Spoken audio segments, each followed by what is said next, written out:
ঋতব্রত তৃণমূল ছেড়ে ফের কালীঘাট তৃণমূলে বিধায়ক মমতা বন্দ্যোপাধ্যায়ের সঙ্গেই আছি দাবি করেছেন আমডাঙ্গার বিধায়ক কাশেম সিদ্দিকী। ভুল বুঝিয়ে ঋতব্রত তৃণমূলে হয়েছিল সাময়িক বিভ্রান্তি। কুণাল ঘোষের সঙ্গে সাংবাদিক বৈঠক করে দাবি করলেন আমডাঙ্গার বিধায়ক। আমাকে বলা হয়েছিল ওর দিদি থাকবেন, ঢোকার পরে উনি যেভাবে আমাদের মিথ্যে কথা বলেছেন, টোটাল মিথ্যে কথা। এখানে হোটেলে চলুন, অমুকজন আসছে, তমুকজন আসছে, তমুকজন আসছে, এই যাচ্ছি। আপনার এমএল হাউসে আসেন, এখানে এই বিষয়ে আলোচনা হবে, সব জায়গায় দিদি থাকবে, দিদি থাকবে। তা আমার প্রশ্ন, দিদি কোথায়? দিদি যখন আছে, দিদি কই? বাংলার মানুষ আমাকে ভালোবাসে, শুধু আমডাঙ্গা নয়, আমরা 97 জেলার পীর সাহেব, আমাকে প্রত্যেকটা জেলার মানুষ আমাকে মানে, ভালোবাসে। ঢুকে উনি যেভাবে বললেন, গেলাম, যে দিদি থাকবে যখন, আমরা সবাই, দিদি যখন আছে আমরা আছি। তারপরে দেখলাম দিদি নাই, কোনো জায়গায় দিদির কোনো গল্প নাই। আমরা তো ওনাকে চিনি না, আমরা তো দিদিকে চিনি। দিদির পোস্টার বুকে নিয়ে আমডাঙ্গায় ঘুরেছি, দিদিকে দেখে তো আমাকে ভোট দিয়েছেন। আমি দিদির পাশে আগে ছিলাম, এখনও আছি এবং এভরি টাইম থাকবো। কাশেম সিদ্দিকী তো আমাদের সঙ্গে নেই। আমি কাশেম সিদ্দিকীকে অনুরোধ করবো একটু আমডাঙ্গায় যাওয়ার জন্য। একটু আমডাঙ্গায় যান।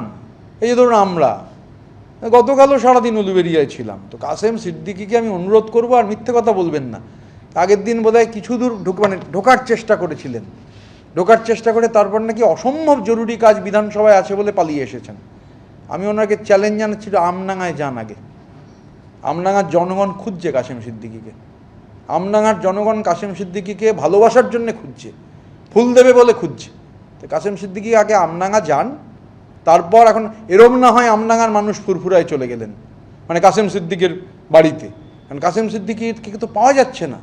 আমডাঙ্গার মানুষ, আজকেও আমডাঙ্গার আমাদের প্রাক্তন বিধায়ক রফিকার সাহেব এসেছিলেন, উনি আছেন জনগণের সঙ্গে, কিন্তু কাশেম সিদ্দিকীকে পাওয়া যাচ্ছে না। কাশেম সিদ্দিকীকে আমডাঙ্গায় যান, আমডাঙ্গার জনগণের সঙ্গে একটু কথা বলুন, ফুল নিন, তারপর ওর কথার উত্তর দেবো। অপোজিশন লিডার পোস্টটা নিয়ে ফ্লোর টেস্ট হোক এবং সিক্রেট ব্যালটে হোক, আপনাকে মাননীয় অধ্যক্ষ পরিষ্কার বলছি, এই কথায় কথায় এরা বলছিল না ফ্লোর টেস্ট হোক, ফ্লোর টেস্ট হোক, চলুন ফ্লোর টেস্ট হোক। যারা বলছিল ফ্লোর টেস্ট হোক, চ্যালেঞ্জ অ্যাকসেপ্ট করে বলছি অপোজিশন লিডার নিয়ে ফ্লোর টেস্ট হোক এবং সেটা সিক্রেট ব্যালটে হোক।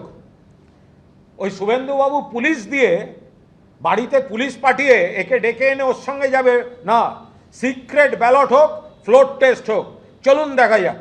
যারা যারা গরম দেখাচ্ছে, আরে পুরো দাড়িটা ওঠেনি, এখানে একটু বাকি সব ছড়ানো, পুরো দাড়ি ওঠেনি, সে বলছে ফ্লোর টেস্ট হোক। চ্যালেঞ্জ অ্যাকসেপ্ট করছি, ফ্লোর টেস্ট হোক। এখন যেন পিছিয়ে যাওয়ার নাটক না হয়। এবং যারা বলছিল ফ্লোর টেস্ট হোক, আমরা বললাম হোক, একটা লাইন জুড়ে দিলাম, সিক্রেট ব্যালটে হোক। এবিপি আনন্দ, এগিয়ে থাকে, এগিয়ে রাখে।